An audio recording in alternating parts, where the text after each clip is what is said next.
আজকে আলোচনা করব ধনু রাশির হচ্ছে জীবনে কি কি বড় পরিবর্তন আসতে চলেছে বা লাইফে কি এমন ঘটনা ঘটতে চলেছে বা কি কাজ কোন টাইমে করলে ভালো উপকার পাবেন বা কোন টাইমটা আপনার জন্য সব থেকে বেটার বা কোন কেরিয়ার চুজ করলে আপনি হচ্ছে ভালো ফল পাবেন বা আদার্স অনেক কিছু নিয়ে আলোচনা করব। শিক্ষা, তারপর হচ্ছে প্রপার্টিতে ইনভেস্টমেন্ট বা কোনো বড় ইনভেস্টমেন্ট করা উচিত কিনা, এই সব কিছু নিয়ে আজকে আলোচনা করব। ফার্স্ট আলোচনা করার আগে যে ধনুরাশি জেনে নেবো যে গ্রহর ট্রানজিটগুলো কোথায় গ্রহগুলো অবস্থান করছে আপনার ধনু রাশিদের, সেটা নিয়ে ফার্স্ট আলোচনা করব।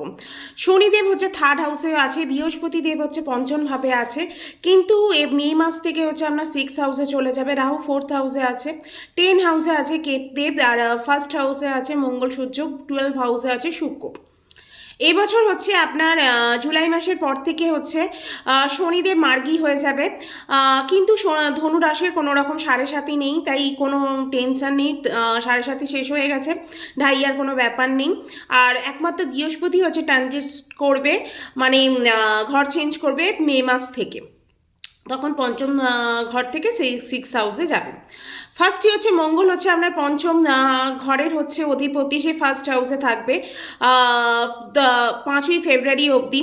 ফার্স্ট হাউসে থাকার জন্য 2রা ফেব্রুয়ারি থেকে 15ই মার্চ হচ্ছে আপনার সেকেন্ড হাউসে থাকবে, উচ্চ থাকবে। ফার্স্ট হাউসে থাকার জন্য আপনার মঙ্গল কিন্তু আপনার প্রচণ্ড পরিমাণে রাগ বাড়িয়ে দেবে, শর্ট টেম্পার বাড়িয়ে দেবে, তারপর হচ্ছে ধৈর্যের একটু কম দেবে, এই টাইমে একটু ধৈর্য কম দেবে, উৎসাহ থাকবে, কনফিডেন্স দেবে, ফোকাস করতে হবে। একটু শর্ট টেম্পারও কিন্তু এই টাইমে আপনাকে দিতে পারে।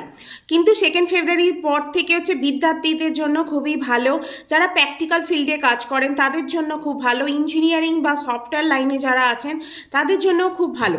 সেকেন্ড হাউসে যখন 15ই মার্চের পর চলে যাবে, সে উচ্চ হয়ে যাবে ডিফেন্স লাইনে যারা কাজ করেন, যেমন হচ্ছে মিলিটারি, আর্মি, আইএস, আইপিএস বা হচ্ছে ডিফেন্সে হচ্ছে, আর তারপর হচ্ছে মিলিটারি, এইসব লাইনে যারা আছেন তাদের জন্য কিন্তু এই টাইমটা খুব ভালো যাবে।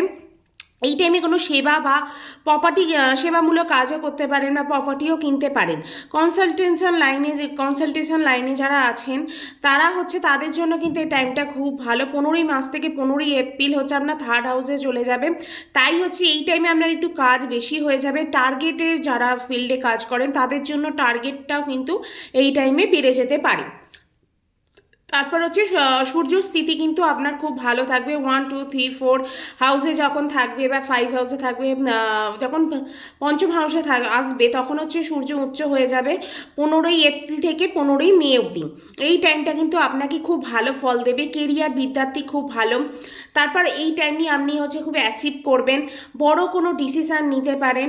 14ই মে থেকে 14ই জুন, তারপর হচ্ছে 14ই আগস্ট হচ্ছে সূর্যের খুব, 14ই জুন থেকে 14ই মে থেকে 14ই জুন আর 14ই আগস্ট অবধি হচ্ছে আপনার সূর্যের খুব ভালো খারাপ ফল দেবে। কোনো ইনভেস্টমেন্ট করলে কিন্তু এই টাইমে খুব ভেবেচিন্তে করা উচিত, খুব সাবধানে কিন্তু এই টাইমে ইনভেস্ট করা উচিত, হেলথের ক্ষেত্রে খুব খেয়াল রাখা উচিত এই টাইমে।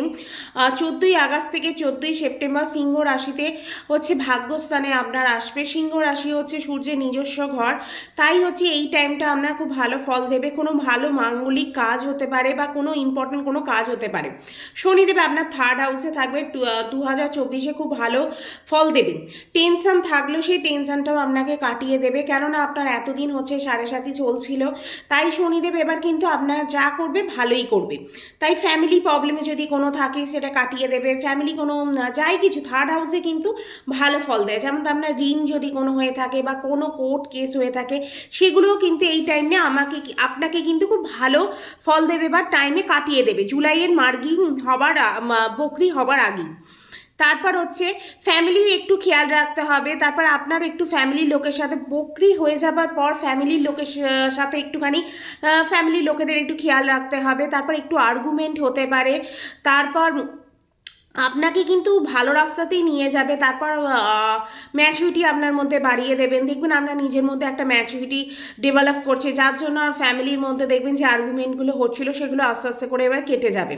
তারপর বৃহস্পতির রাশি স্বামী হচ্ছে আপনার ধনু, সেই ধনুর হচ্ছে রাশি স্বামী হচ্ছে বৃহস্পতি, সে হচ্ছে পঞ্চম ঘরের স্বামী হয়ে তারপর হচ্ছে মে মাসের পর থেকে সিক্স হাউসে চলে যাবে। সিক্স হাউসে চলে যাবে, এপ্রিল মাস অবধি কিন্তু খুব ভালো যাবে। ফ্যামিলি প্ল্যানিং যদি করতে চান করতে পারেন, এপ্রিলের আগে করে নেওয়া সব থেকে বেটার যদি ফ্যামিলি প্ল্যানিং করার কারোর ইচ্ছা থাকে। তারপর গুরুস্থিতি কিন্তু ভালোই থাকবে, মোটামুটি ভালো যাবে পঞ্চম হাউসের জন্য। মন লাগবে পড়াশোনার ক্ষেত্রে। সুগার থাকলে সেটা যাদের সুগার আছে তাদের কিন্তু একটু খেয়াল রাখতে হবে, এই সময় একটু মোটিভেট করতে হবে নিজেকে, মন্ত্রপাঠ, যোগা বা হচ্ছে নিজেকে এমন কিছুর সাথে এঙ্গেজ রাখা যাতে মনটা হচ্ছে আপনার একটু আনন্দদায়ক থাকে, বা একটুখানি প্রবলেম থেকে যে প্রবলেমগুলো আছে সেগুলো যাতে হচ্ছে রিমুভ করতে পারেন। তাই একটু যোগা বা মেডিটেশন, একটু মন্ত্রপাঠ, একটু পুজো পাঠ একটু করলে এটা ভালোই যাবে আপনার। তারপর হচ্ছে আপনার সব রকম পলিটিক্স থেকে কিন্তু এই টাইমে দূরে থাকাই ভালো। পলিটিক্স থেকে দূরে থাকলে, নাহলে আপনি এই টাইমে কিন্তু একটু পলিটিক্স যারা করেন তাদের কিন্তু এই টাইমে ফেঁসে যেতে পারেন পলিটিক্সে গেলে। রাহু 4th হাউসে আছে, পুরো বছরটাই হচ্ছে থাকবে। প্রপার্টি যদি ডিল করার থাকে খুব সাবধানে কিন্তু করবেন। যে টাইমে কথা বলা হয়েছে সেই টাইমের মধ্যেই করতে হবে, কিন্তু যদি যে টাইম পিরিয়ডটা আপনাকে বলা হলো যদি কোনো প্রপার্টি কেনার থাকে ওই টাইমের মধ্যেই কিন্তু ওটা করবেন। তো ওই টাইমে সূর্যমঙ্গলের স্থিতি কিন্তু খুব ভালো থাকবে, তাড়াতাড়ি করে ডিলটা করে নেবেন, কিন্তু খুব সাবধানে ভেবেচিন্তে ডিল করবেন, তাড়াহুড়ো করে কিন্তু কোনো ডিল করতে যাবেন না। তারপর হচ্ছে মায়ের সাথে হচ্ছে সম্পর্ক কিন্তু এই টাইমে ভালোভাবে বানিয়ে রাখতে হবে। তারপর মায়ের সাথে কোনো রকম আর্গুমেন্ট করা যাবে না, নালে কিন্তু রাহুর ফল খারাপ দেবে। রাহুকে যদি ঠিকঠাক এই যে আপনার নানা রকম প্রবলেমের মধ্যে আপনাকে ফাঁসিয়ে দিতে পারে, সেটার জন্য হচ্ছে আপনার মায়ের পার্টটা খুব ভালো রাখবে। মায়ের সাথে আর্গুমেন্ট না করা, মায়ের দিকে খেয়াল রাখা, মায়ের কথা শোনা, এইসবগুলো একটু করতে হবে। তারপর এই 4th হাউসে যখনই হচ্ছে রাহু আসে আপনার মধ্যে কিন্তু ডিজায়ার অনেক কিছু বাড়িয়ে দেবে, অনেক কিছু কেনাকাটি করা, খরচা করার, এইসব হচ্ছে কেনার একটুখানি আপনার ফ্যামিলি লোকের আপত্তি থাকলেও সেই সব জিনিসের প্রতি একটু কেনার আপনার কিন্তু ইন্টারেস্ট বেড়ে যাবে, এটা একটু বেড়ে যেতে পারে। কেতু আপনার 10th হাউসে থাকবে পুরো বছর, কোনো হচ্ছে চেঞ্জ হবে না। কাজের ক্ষেত্রে কিন্তু খুব সিরিয়াস হয়ে যাবে, শুধুমাত্র চেঞ্জ কিন্তু কেতু সবসময় একটা চাইবে চেঞ্জ করিয়ে দিই, কিন্তু সেটা হচ্ছে ডিটেলসে।